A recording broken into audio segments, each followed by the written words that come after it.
नदी किनारे ऊंची घास का एक जंगली मैदान था। एक गीदड़ कई दिनों से शिकार ना मिलने के कारण भूखा था और शिकार ढूंढने की मारामारी कर रहा था। अचानक उसे तेज दुर्गंध महसूस हुई। यह भयानक दुर्गंध एक 8 पैरों वाले काले रंग के कीड़े से आ रही थी। यह ऐसी दुर्गंध थी जिसकी वजह से गीदड़ को उबकाई महसूस होने लगी। लेकिन गीदड़ भूख से इतना मजबूर था कि उसने इसी कीड़े को खाने का फैसला कर लिया। उसने कीड़े की दुर्गंध से बचाव के लिए किसी तरह थोड़ी देर के लिए सांसों को काबू किया और कीड़े को अपने पंजे में जकड़ लिया। कीड़े ने जब जीवन को संकट में पड़ता देखा तब उसने गीदड़ से दया की भीख मांगी और गीदड़ को एक प्रस्ताव दिया।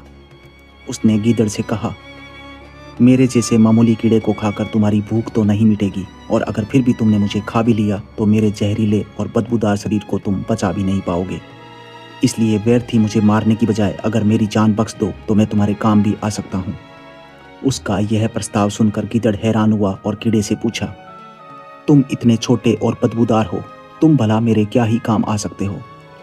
तब कीड़े ने जवाब दिया, मेरा यही छोटा आकार और बदबूदार होना ही तुम्हारी ताकत बन सकती है।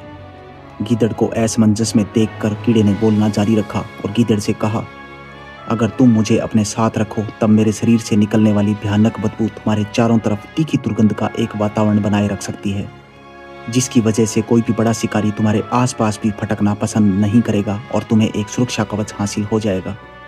यह सुनकर गीदड़ ने कीड़े से कहा, लेकिन तुम्हारी इतनी भयानक दुर्गंध को मैं खुद कैसे सहन कर पाऊंगा? कीड़े ने इसका हल सुझाते हुए कहा, अगर तुम मुझे अपनी पीठ पर बैठाए रखोगे तो मेरी दुर्गंध तुम्हारी सांसों तक बहुत कम पहुंचेगी और धीरे धीरे तुम्हें आदत भी हो जाएगी। यह सुनकर गीदड़ ने सोचा कि वाकई इस कीड़े की भयानक दुर्गंध एक मजबूत सुरक्षा कवच का काम कर सकती है। गीदड़ का आत्मविश्वास यह सोचकर ही बढ़ गया कि इस कीड़े को साथ रखने से बिना डर के वो कहीं भी घूम सकेगा और बड़े शिकारी जानवरों के इलाके में जाकर उनके हाथ आए शिकार से भी हिस्सा छीन कर खा सकेगा। इसलिए गीदड़ ने अब हाँ कर दी और कीड़े को अपने साथी के तौर पर स्वीकार कर लिया। अब दोनों साथ रहते, साथ घूमते, लेकिन गीदड़ की पीठ पर बैठा कीड़ा किसी को भी नजर ना आता। गीदड़ बड़े शिकारियों पर नजर रखता और जैसे ही वे कोई शिकार से पेट भरने लगते तब गीदड़ उनके पास जा पहुंचता और उनके भोजन का एक हिस्सा हड़प लेता। गीदड़ के शरीर से उठती भयानक दुर्गंध उन्हें पीछे हटने पर मजबूर कर देती और वे चाहकर भी कुछ ना कर पाते। इसी तरह वक्त बीतता गया। गीदड़ खूब मोटा ताजा हो गया। उसकी बिरादरी के गीदड़ भी अब उससे दूर हो चुके थे। हालांकि गीदड़ को अब अपनी बुराई में मजा आने लगा। जंगल में उसकी धाक थी। उसको आता देखकर शेर और बाघ भी रास्ता छोड़ देते। बस एक तुच्छ कीड़े की दुर्गंध जिसको गीदड़ अब अपनी ताकत समझकर घमंडी होता जा रहा था। लेकिन घमंड गिरा देता है। वक्त सदा एक जैसा नहीं रहता। गर्मियों के दिन थे। मैदान में किसी कारणवश जोरों की आग भड़क उठी और देखते ही देखते पूरा मैदान उसकी चपेट में आ गया। सभी जानवर यहाँ से भागने लगे। सुरक्षित इलाका नदी के दूसरी तरफ था, लेकिन नदी में काफी मगरमच्छ रहते थे। इसलिए सभी जानवर उन इलाकों से नदी पार कर रहे थे जहां मगरमच्छ नहीं पाए जाते थे। लेकिन गीदड़ को अब मगरमच्छों से कोई डर नहीं था।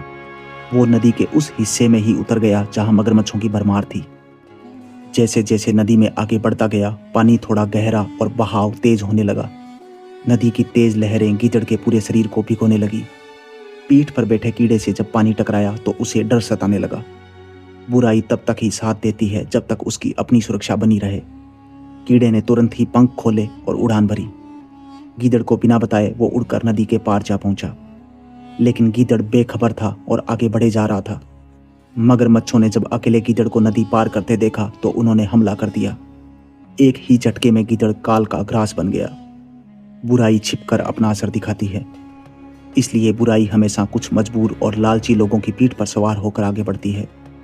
लालच या फिर हालात से मजबूर होकर कुछ लोग बुरे लोगों पर भरोसा कर बैठते हैं। एक वक्त के बाद इन्हें बुराई की आदत होने लगती है। इन्हें ये सब ना सिर्फ अच्छा लगने लगता है बल्कि ताकत का झूठा भरम भी होने लगता है। लेकिन ये बुरे लोग दूसरों को सिर्फ इस्तेमाल करते हैं। मौका आने पर धोखा देने से भी नहीं चूकते। इंसान की सच्ची ताकत उसके खुद के स्किल से आती है।